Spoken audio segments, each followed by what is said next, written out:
Well, big news out there in South Africa, where tributes have been pouring in from across the world for anti-apartheid campaigner Archbishop Desmond Tutu, who died yesterday, December 26th, at the age of 90. Now, Tutu won the Nobel Prize in 1984 in recognition of his non-violent opposition to white minority rule.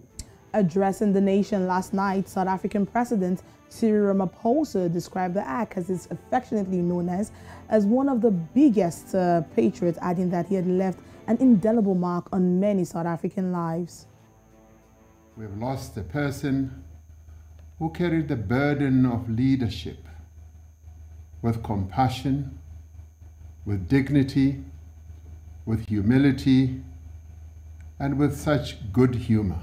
He knew in his soul that good would triumph over evil, that justice would prevail over iniquity, and that reconciliation would prevail over revenge and recrimination.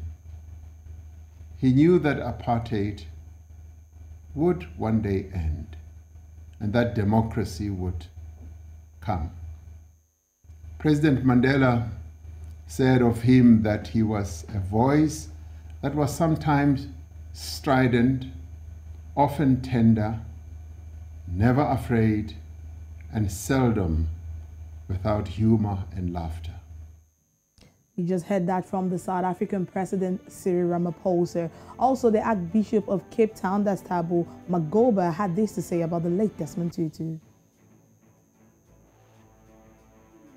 He would have cackled, he would have joked, he would have laughed, he would have cried. So we cry with South Africans, we cry with the family. May his soul rest in peace and rise in glory. I thank you.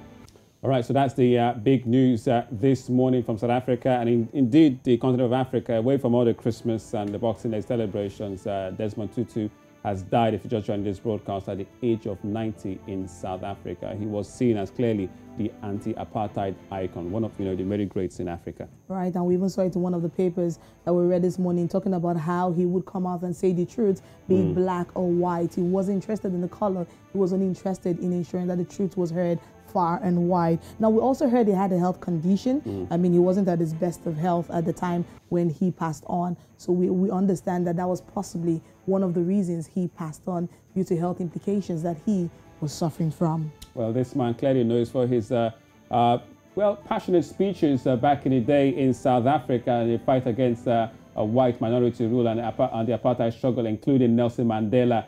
So one of the greats Africa has lost yet again on the African continent, coming from South Africa, Desmond Tutu, the Arch, as he was called back in the day. There'll be lots to follow as we follow the coverage of his death, and I think it's going to be a 7-day memorial service in the country, starting with funeral services, and it will be buried during the coming week. But emotional speeches you'll be hearing from the lives and times of people who also met the Arch back in the day while in South Africa.